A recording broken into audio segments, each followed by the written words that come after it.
banyarwandakazi bakunzi ba Rwanda Canada News, nongeye kubaramutsa no kubaha ikaze muri iki kiganiro. Nkuko nabibasezeranije ubushize, nakurikiraniye hafi ikiganiro conference yari yabereye muri Parlement y'Ababiligi cyakoreshejwe n'abaparlementaire bo mu Bubiligi, gitumirwamo abarimu, abashakashatsi n'abahanga b'ingeri zitandukanye. Ibintu byahavugiwe ni ibintu bitureba nk'abanyarwanda. Icyo kiganiro bakaba bari bagihaye umutwe uvuga ngo le génocide perpétré contre les Tutsis au Rwanda en 1994 face au défi du déni. Umuntu agenekereje mu Kinyarwanda bashaka kuvuga ipfobya n'ihakana rya jenoside yakorewe abatutsi mu Rwanda muri 1994, uko igaragara mu mboni z'abahanga, abashakashatsi n'abarimu muri za kaminuza.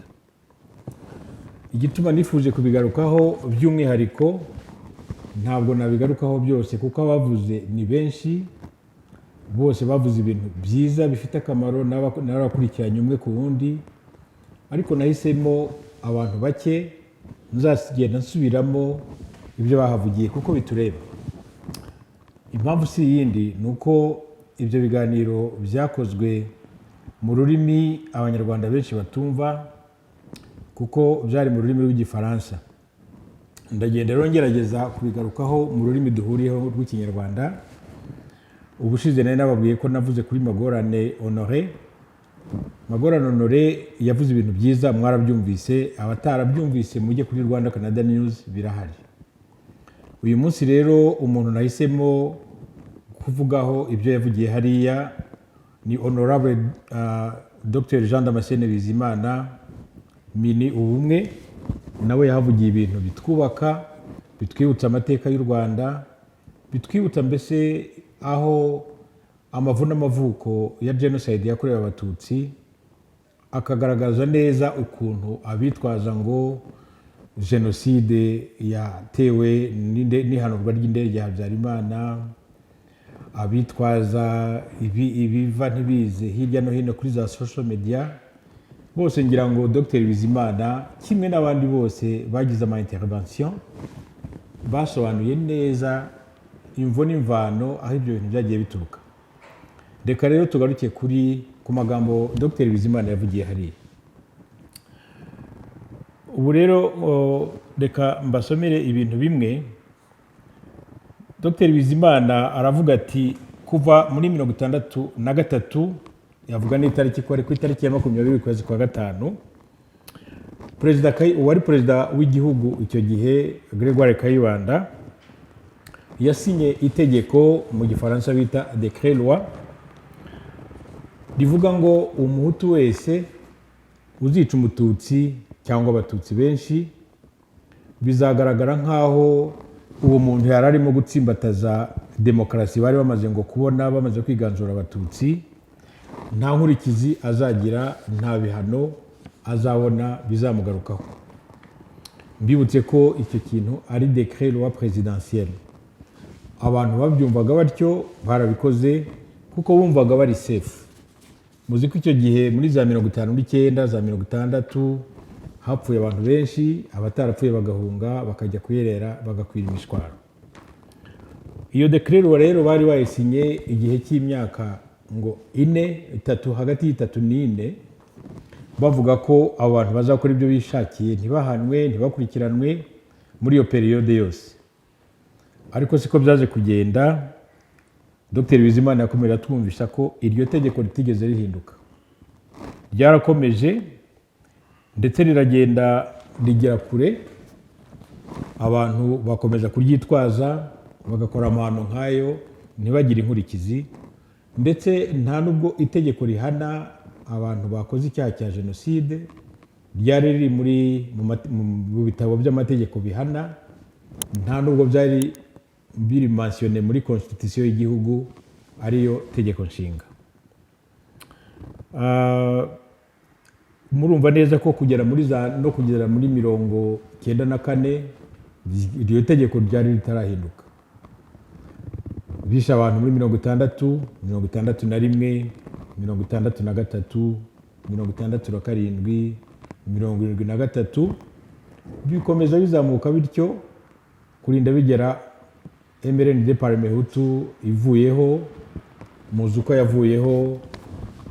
Leta yari imaze gukora kudeta ya Habyarimana yishe perezida wa Repubulika Kayibanda, imwicana na leta yo yose, nuko bo bagiyeho nabo iryo tegeko ntibarikuraho, ahubwo aho kugira ngo banarikureho basa n'abaryongeyemo ingufu, kuko igituma mvuga ko nako sijye bivuga ni Dr Bizimana wabisobanuriye abantu. Yavuze ko muri 76 ibyo ni ibintu byiza, ni ibintu bikomeye tugomba kwibukiranya nk'abanyarwanda. Muri 1976 habayeho gusinya Convention Internationale yo kwamagana ideologie ya genocide, abayikora n'abayihakana.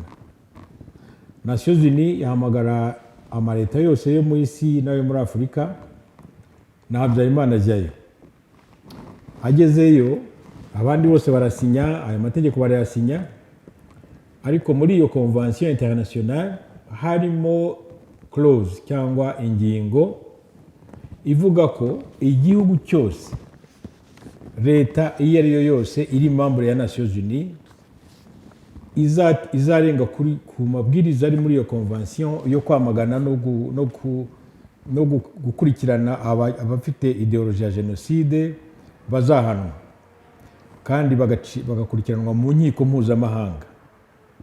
Habyarimana amaze gusoma iyo article ya 9 yo muri iyo convention, yavugaga ko bazakurikiranwa nibaramuka basubiye kwica abantu. Yarazi ko ashaka kurekera abahutu ubwisanzure bwo gukomeza kwica abatutsi ntacyo bikanga, nta n'itegeko ribafata. Icyo ni ikintu, ni ibintu byanditse, si ibintu bihimbye, si ibintu abari muri kiriya kiganiro bahimbye, ni ibintu biri mu mateka. Ntabwo babihimbiye hariya, babivanye mu nkuru ziranga amateka y'u Rwanda. Nuko ndetse nta nubwo niba mubyibuka abari bakuru nkanjye cyangwa se n'abato bakurikirana amateka y'u Rwanda bakayasoma, ntabwo leta ya Habyarimana bigiriyeho yahagarariye hejuru yo gupfobya nako gusuzugura ubwoko bw'abatutsi bwari bwarabaye marginalisé, bwarahindutse ruvumwa, bicwa uko aho babyukiye n'aho bashakiye bakabica, cyangwa abandi bakabatorokesha bakava mu gihugu, kubera ko bari barashyizeho ikintu bitaga ngo iringaniza. Hari abantu benshi bibwira ko iringaniza ryatangiranye na leta ya Habyarimana, na mbere ryariho kimwe n'amategeko ya Kangura. Ntabwo ari Kangura yanditse, na mbere yarariho, byaturutse ku buyobozi bwa Parmehutu ya kera. Aha rero Habyarimana icyo mvuga, aho gukuraho iryo tegeko ngo ashyireho irizima, ahubwo yaryongereye ingufu, aryongeraho n'ubundi bugome. Mbere hariho ibyo bita équilibre ethnique, bisiringaniza, ahubwo ngewe nakwibwira ko aho kubiringaniza ryabaye isumbanya, kuko habaye ni dereglementation iteye agahinda y'abatutsi, hagati y'abahutu n'abatutsi, ariyo équilibre ethnique. Hejuru y'ibyo rero byashyizweho no muri leta yo kwa Habyarimana, icyo wenda gishya Habyarimana na MRND bongeyemo gikomeza cyane ubwo bugome bwagiriraga abatutsi, nicyo bise équilibre régional. Équilibre régional yari iki rero? Yari ukuvuga ngo baciye igihugu mu bice bibiri. Hariho ibyo bitaga abakiga, abagoyi n'abandi basigaye bose. Abandi basigaye bose bari bande? No maraho wavukiye hariho hose, haba Kibungo, haba Cyangugu, niba utari umunyagisenyi ngo ube uri umugoyi, cyangwa se ube uri umunyaruhengeri, ube uri umukiga, baba guhindutse umunyanduga byanze bikunze. Ibyo rero kuri équilibre ethnique bongeyeho équilibre régional. Noneho icyo ako kari agashya muri leta ya MRND. Ibyo byose byari bigamije iki rero? Byari bigamije guheza abatutsi mu nzego za leta, abana ntibabone amashuri, wakwiga école primaire wayirangiza wagira mu wa gatandatu nari ngiye kuvuga ngo ntutsinde, ntabwo byari ugutsinda, bemereraga abo bashatse. Ugasanga ishuri rimwe ririmo wenda abatutsi bato bageze nko kuri 30 kuri 80 wenda mu ishuri, ugasanga himutse nk'umwe wenda, nubwo bavuga ngo bazajya bimura ngo 10%, ni ukuvuga 10% ry'abahutu, ntabwo nabo bagendaga.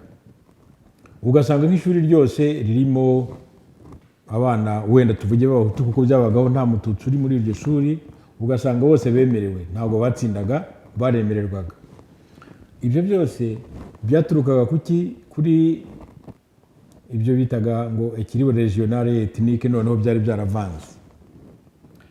Ariko wenda inkuru y'umwana isubira inyuma, ibyo na équilibre ethnique na ko régional yari ifite ukuntu abantu bo muri leta ya Kayibanda nabo bari barabikozeho. Region nta gihe zitabayeho, bo bigeze gukora ikintu nakwita ko cyari ubucucu bukomeye. Byo nta nyandiko yabyo mfite, ariko byaravugwaga, byari bizwi ngo Perezida Kayibanda yaba yaravugiye muri leta cyangwa muri parlement, avuga ko abanyanduga bagomba kwiga ngo kubera ko ari bo banyabwenge, ngo abasigaye bandi bo mu Rukiga ngo ko bafite ingufu n'imfundiko zikomeye, ngo bakaba abasirikare bonyine, ngo ntihagire abasirikare baturuka mu Nduga, bo ngo bakajya kwiga bakaba abayobozi. Mbisubiremo, ibyo nta nyandiko mbifitiye, ariko abanyarwanda bakuze bose ayo magambo barayumvise. Muribuka ko Constitution y'u Rwanda nk'uko twavuze yarimo ibintu bigoramye byinshi, cyane cyane ko yageze aho igashyiramo amategeko aheza rwose, agakabya abatutsi. Noneho bamaze gushyiraho n'ibyo yo kuvuga ngo abantu bafite ingufu mu Rukiga nibo bazaba abasirikare bonyine, hashyirwaho n'itegeko ribuza ko ngo barongora abatutsikazi kugira ngo batavanga amaraso. Noneho ibyari umugambi wabo wo kugira ibyo nakwita purification de la race y'abahutu ngo ikononekara. Ibyo byose byaturutse kwa Kayibanda, birazamuka birakomeza no kwa Habyarimana. Murumva rero ko itegeko nshinga ryagenderwagaho mu Rwanda icyo gihe ryari ririmo amafuti menshi bitangaje.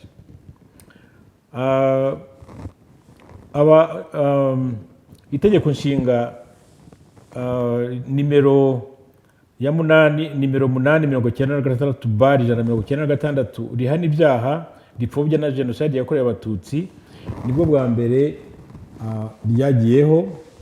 Murumva ko muri icyo gihe inkotanyi zari zimaze kugera mu gihugu, kuko aho jenoside ibereye bagahagarika jenoside bamaze kumenesha abasirikare bo kwa Habyarimana n'interahamwe, bagiye gushaka impapuro n'amategeko agenga igihugu, barazibona, basanga ibyo byaha byose nababwiye nta tegeko riteganya kubahana. Murumva ko byihutirwaga rwose ko bashyiraho iryo tegeko, ini nouvelle constitution du pays. Ariko murumva bari mu bintu byo kwiruka mu mirambo y'abantu bandagaye ku misozi bishwe, bakabahamba. Abo bagize amahirwe bagasanga bagihorogoma, bakabavura, bakagira gute, birukaga muri byinshi icyarimwe. Ariko muri icyo gihe nabwo bamaze guhagarika genocide, murumva ko icyakurikiyeho ari ugufata abayikoze. Bari barafashe rero abantu benshi barunze muri za prison zuzuye hirya no hino, barenga 100,000. Noneho bagiye kubageza mu bucamanza, baza gusanga ko nta tegeko bari bushingireho bahana abo bantu. Ntabwo mwumva ibyo bintu. Constitution y'igihugu itagira itegeko rihana abakoze ibyaha byica abandi, ahubwo harimo amategeko abarengera avuga ngo ni abantu barimo gutsimbataza amatwara ya Repubulika no kwiganzura ingoma ya gitutsi. Inkotanyi rero zimaze gufata guhagarika genocide no kwegeranya ibintu bimwe na bimwe, bagerageje gushaka hirya no hino abo bita mu zindi ndimi les constitutionnalistes. Noneho bandika bushya itegeko nshinga ry'u Rwanda, nuko iryo ryagiyeho ku itariki nako rifite nimero 8/96/1996. Noneho bongeraho ibyaha bihana abakora jenoside, abayipfobya, abayimakaza n'abandi bose bakorera muri ayo mayira. Nongere nibutse ko icyo gihe prison zari zirimo abantu barenga 100,000 bagomba kuburanishwa kandi bakaburanishwa bakurikije amategeko yanditse. Ntabwo rero yari ahari. Noneho icyo gihe leta yari iriho, icyo yagerageje cyihutirwa nuko muri izo condition muzi ko u Rwanda rw'icyo gihe ntaho rihuriye n'uriho ubu, nta kintu cyariho, yemwe na prison ntazabagaho. Hariho nk'iriya bitaga 1930 muzi ko yahoraga yuzuye na kera kose, niyo nini yabaga ino, izindi rwari ubukaso, uburoko buto buto, hose hari haruzuye. Hanyuma basanze ko batarekera abantu bangana batyo muri prison, batangira gutekereza ukuntu bazakemura icyo kibazo cy'ingorabahizi. Icyakozwe n'iki rero, bagiye muri abo bantu barenga 100,000 bafungiye ibintu bikomeye nk'ibyo byo gukora jenoside, ko bica abantu. Baravuga bati muri mwebwe rero abantu bari buze imbere aha bakemera ibyaha bakoze, bakavuga bati dufite ipfunwe, dufite ikimwaro cyo kuba twarisha abantu, turirega imbere yanyu. Baravuga bati abantu bazagira izo ngufu bagatera intambwe bakaza bakirega bakemera ibyaha bakoze, bazagabanyirizwa ibyaha. Iyo ni intambwe ya mbere bakoze ngo bagabanye abantu bafunze. Iya kabiri baravuga ngo abantu barwaye bafunze barakoze ibyo byaha ariko bakaba barwaye bameze nabi, nabo barabafungura. Abandi bafunguye ni abantu bakoze ibyaha bya jenoside batarageza ku myaka 18, les mineurs, nabo barabafungura. Abo bose barabareka barataha. Bamaze gutaha bareba umubare w'abantu basigaye muri prison, n'ubundi nubwo itegeko ribahana ryari rihari, basanga stili bakira abantu benshi cyane. Baravuga bati se ubu ibi bintu bizagenda bite ko abantu batagabanuka? Ni muri iyo nzira rero baje gutekereza ikintu cyahozeho mu Rwanda kera, uko iyo hakorwaga ibyaha bikomeye bibeshyamiranya abaturage habagaho gacaca. Dr. Bizimana yakomeje asobanurira abantu ukuntu gacaca yaje kuza, nubwo hari benshi bayipinga, bakayipinga batatekereje, bakayipinga kubera gupinga gusa batakoresheje n'ubwenge. Niko nabyita, nta bwenge bakoresha. Gacaca uko yabigenje, bararebaga bati rero abaturage ubwabo bazajya bavuga ati wowe kanaka twarakubonye ufite umupanga utema abantu, bakaza bakabihamya, abandi bakabyemeza, icyaha kikamufata. Nabo abaza kureba, bakomeza batyo. Gacaca nuko yatangiye. Muzi ko icyo gihe urubanza inkiko za Arusha zahise zitangira, noneho zigatangira guca imanza z'ibyaha bazi, noneho byanditse mu mategeko international. Uko byaje kugenda rero, nanone Nations Unies yashyizeho ruriya rukiko rwa Arusha, babaha amafaranga. Niba mubyibuka mwese, rwamaze imyaka hafi irenga 20 ho gato. Muri iyo myaka 20 bakoresheje, Dr. Bizimana yakomeje avuga ati izo nkiko zakoresheje mu myaka 20 cyangwa irenga, bakoresheje miliyari 6 z'amadolari y'amanyamerika, bashobora gucira imanza gusa abantu 75. Twibutse ko hari hafunze abantu barenga 100,000. Niba rero mu myaka 20 ati abwira abo bantu ati mwebwe mukeresha Gacaca ibyo yakoze, yashoboye gucira imanza kureba amakese akaba miliyoni 2, ariko mwebwe mu myaka 20 mugaca imanza 75 mukoresheje miliyari 6 z'amadolari y'amanyamerika. Mwibaze ko iyo bikomereza Arusha, Dr. Bizimana yakomeje avuga ati izo manza zari kumara imyaka imike yari kuba 160. Namwe mwumva ibyo bintu, abakomeretse, abapfuye, abamugajwe na genocide ntago bari gupfa babonye ubutabera. Mbese murumva uko byari kugenda imyaka 160, ninde wayimara arimo guca imanza z'abanyabyaha. Noneho rero hakurikiyeho nabwo kugira ngo iyo genocide ntabwo nakuyo Gacaca ntiyari kuza ngo ifungura abantu bose babwire ngo nimugende. Barareba baza gusanga ko nubwo genocide ari icyaha kimwe kibi gihana bayikoze bose, ariko ntabwo burya abantu ntabwo bagira responsabilité zingana. Nuko gacaca yaciye bugufi ifata abo bantu bose bari barafashwe irabareba, noneho bagenda babagabanyamo ibyiciro. Icyiciro cya mbere bafashe ba ruharwa, ni ukuvuga abayobozi, abari ba burugumesitire, ba prefe, abaminisitire, muze influence bagira ku baturage, akaba aribo bari baroroshye abantu mu gutema abantu. Icyo ni icyiciro cya mbere.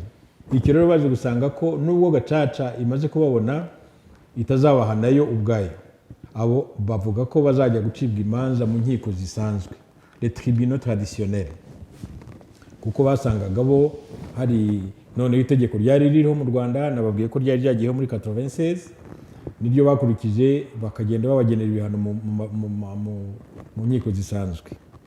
Icyiciro cya kabiri cyari abisha abantu,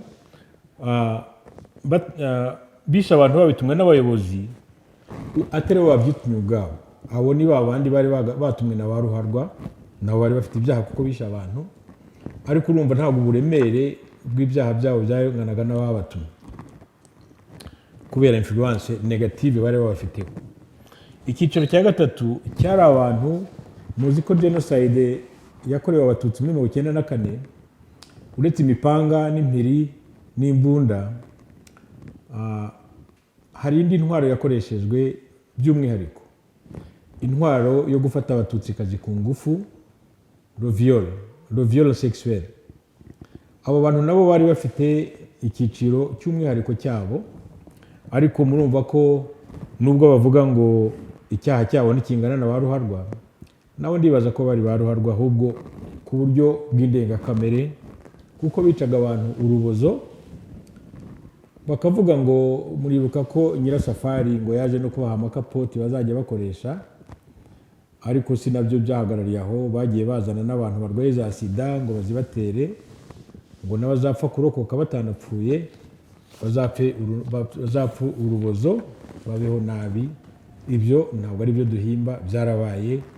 Niba mubyibuka neza, n'igitabo cyanjye nanditse cyitwa Les Angoisses d'Adélaïde, nibanje cyane cyane kuri iyo viol sexuel yakoreshejwe nk'intwaro yo gutsemba ubwoko bw'abatutsi.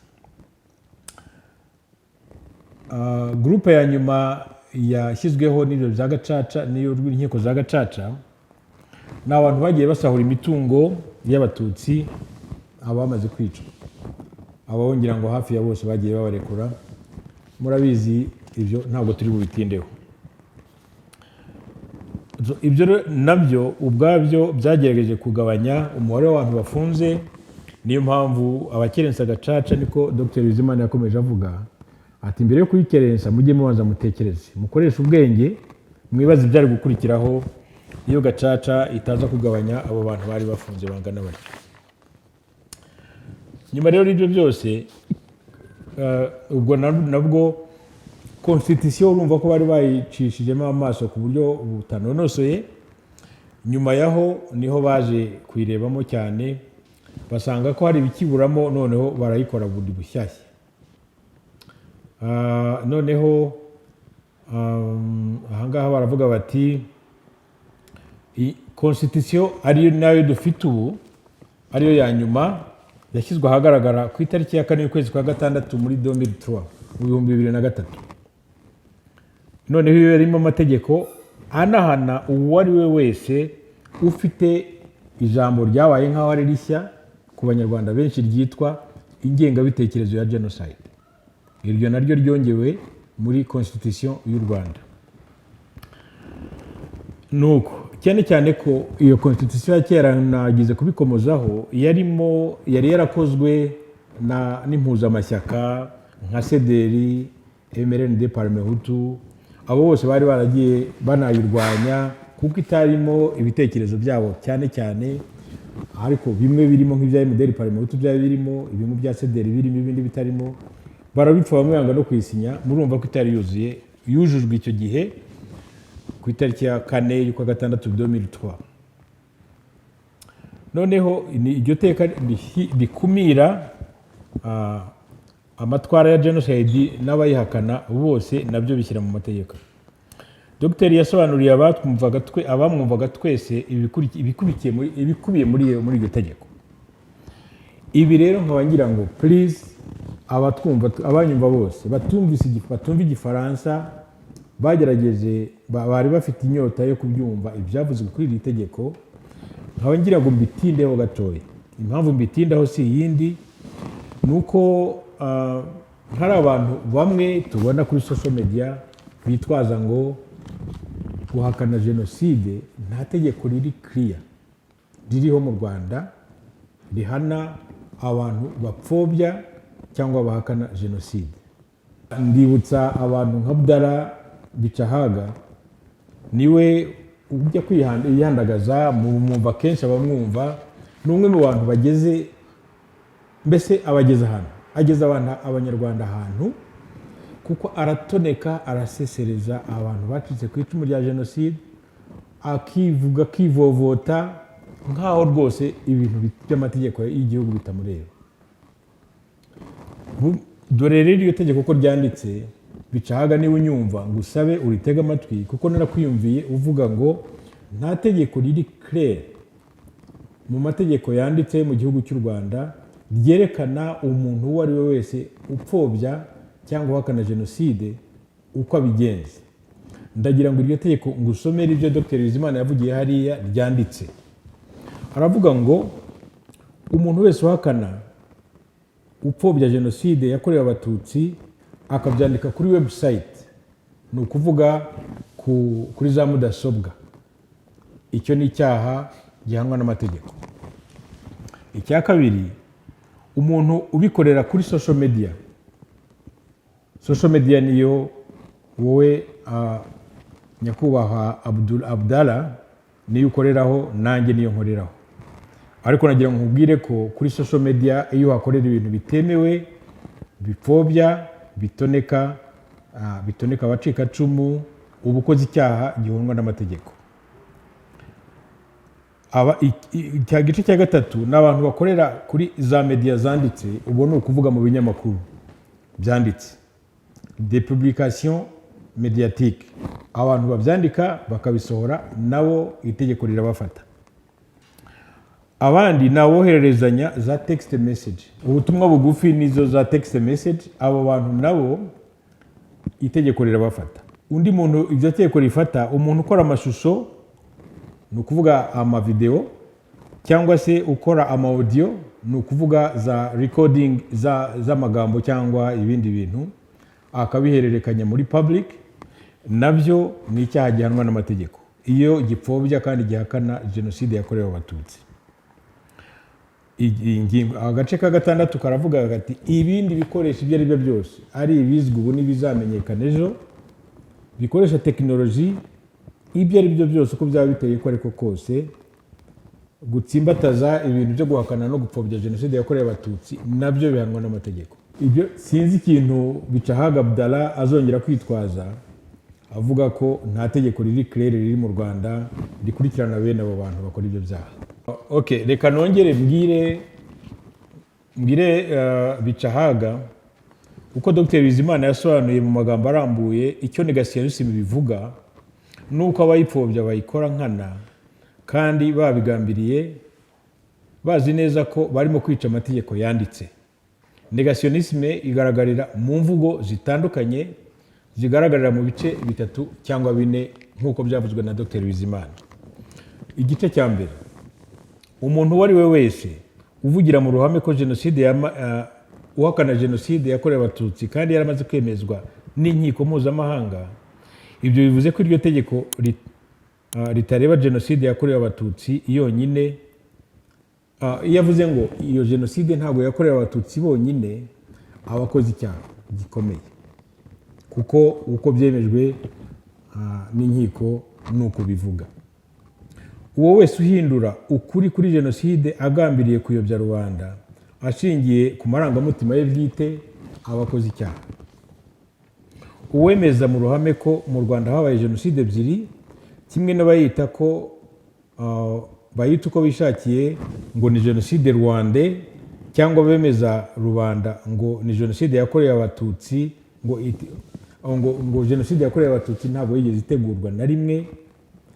Kuri iyi ngingo Dr Bizimana yatanze n'ingero avuga abantu nk'uwitwa Charles Onana, abakunda gusoma muramuzi ibyo avuga, ariko yibanda ku mupadiri witwa ngo Serge Suter.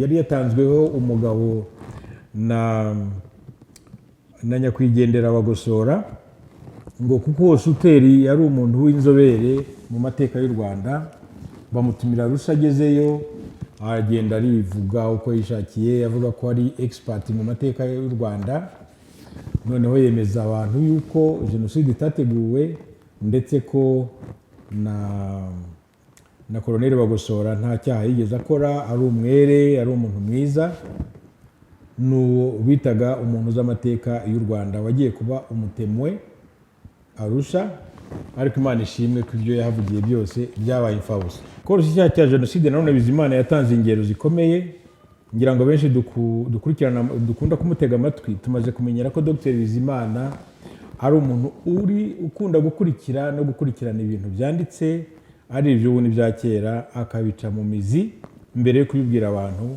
ibyerekeranye n'amateka y'u Rwanda. Yatanze urugero ngo mwese muribuka gurupe y'abapadiri 28 babaga i Goma, ngo bandikiye ibaruwa Papa bakamubwira ko umubare w'abahutu baguye muri jenoside ari wo munini cyane ntaho uhuriye n'abatutsi. Ibyo nanone nzagira umwanya wo kuvugaho umuntu witwa Guillaume Murere, nawe nibyo avuga bihuye rwose n'ibyo z'abapadiri. Abo rero baravuze, Murere yaravuze ngo nkuko nababwiye nzavuga kuri Murere by'umwihariko, yavuze ko ngo irya mirambo yose twarebaga iri ku misozi yo mu Rwanda hose yanamye, yararembaga mu mazi muri za Nyabarongo, za Rukarara n'ahandi hose, ngo iyo mirambo yose twabonye nta n'uwa mututsi n'umwe wari urimo, ngo wari uw'abahutu bishwe n'inkotanyi. Mwumve iryo jambo namwe. Ayo ni amagambo ya Murere ubwe asangiye n'abo bapadiri 28 bandikiye Papa bavuga ko hapfuye abahutu hatapfuye abatutsi muri 1994. Hari n'abandi kandi b'abanyabwenge kitiranya ubwenge, ibyo bita ubwenge n'ubumenyi, kuko hagati y'ubumenyi n'ubwenge ni ibintu bitandukanye cyane. Ubwo ndashaka kuvuga nka Dr Basabose Filipo, umwarimu wigisha muri universite. Ndamukomezaho gato kuko nzamukoraho ikiganiro cy'umwihariko kinonosoye. Ariko Basabose ari umwe mu bantu bakora ibishoboka byose ngo bangishe urubyiruko n'abacitse ku icumu bose, abangishe leta y'u Rwanda, avuga ngo kuva Perezida Kagame yajya ku butegetsi abarokotse n'abacitse ku icumu ntacyo babamariye. Ibyo byose rero nabyo bijyanye n'amategeko. Simvuze ko Filipo Basabose ari umwe mu bantu bakerensa jenoside, ariko hari ibintu akora avuga bishobora kuzendinga apa amaherezo bimujyanye mu butegetsi, kuko kwangisha abaturage leta ibayoboye iriho nabyo bihanirwa n'amategeko. Nk'ubwo hari ikintu yirengagiza, hari igihe abantu bari mu mahanga babyitwaza bakabeshya abantu bari mu Rwanda batarajya hanze ko u Rwanda ari muri Sodoma na Gomora, ahandi baba ari muri paradizo. Nk'uwo Filipo Basabose mbabwira, ahantu atuye ni nabyo ndangirizaho kuri we kuko nzamukoraho ikiganiro kirambuye. Atuye mu mujyi, iruhande rwaho hari undi mujyi witwa Halifax muri Canada. Canada arahaba, imyaka hamaze nanjye niyo mpamaze turahinganya, ariko Halifax ni umujyi kera muzi igihe abanyamerika bari baramaze abirabura, barabica uko bashatse, maze abirabura bamwe baratoroka bava muri Amerika bahungira muri Canada, maze leta ya Canada ibarundanya mu mujyi witwa Halifax. Uwo mujyi witwa Halifax kuva aho Basabose atuye kugera Halifax ni iminota mike cyane. Halifax iyo ngiyo ni Harlem y'abirabura, leta yabarunze hamwe ya Canada ibarekera mu bukene. Amazu bari batuyemo muribuka icyo gihe bicaga abirabura hashize imyaka irenga 100 n'iyindi. cyangwa hafi nako kure irenga 100 cyane. Abo birabura amazu bari batuyemo n'ubu niyo bakirimo, barapindamye, babaye nabi kubera segregation raciale. Ibyo mwari mwumva basa bose babwira ko muri Canada hari nabyo gukandagira ikiremwa muntu. Reka da, muri Canada hari naho habaye genocide. Habaye genocide y'abantu bitwa aboriginal people, no kuvuga autochtone abanative barabane igihugu. Muza amafilimi twajyaga tureba turi abana kera yitwaga Makoboyi, twishimira kuyareba tubona abahinde bo muri Canada no muri Amerika barasana n'abazungu, bamwe barakoresha imyamba abandi bakoresha imbunda. Abo bantu barabatsembye n'abarokotse n'ubu baracyapfa, babaho nk'uko imbwa zibaho ku muhanda, kandi aribo bene igihugu cya Canada.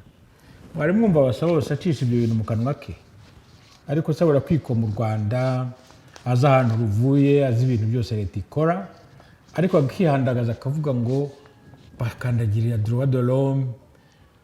Azabihingutse muri Canada arebe, kandi ibyo mvuga ntibugire ngo ndabihimba. Na premier ministre ubwe wa Canada yaravuze ngo nubwo aba Canada bahakana ko nta genocide yabaye muri Canada, ati genda bivuze habaye ikintu cyitwa, yabihinduriye izina abigitwa ngo ni genocide culturel. Genocide culturel rero ntabwo ari ikintu cyiza, nta nubwo rwose gikwiye kubaho, no, ariko cyarabaye, ariko nuko bakise, nta kundi cyari kugenda. Ariko nibura iryo jambo yararivuze ati nubwo mu bihakana ni genocide culturel yarabaye.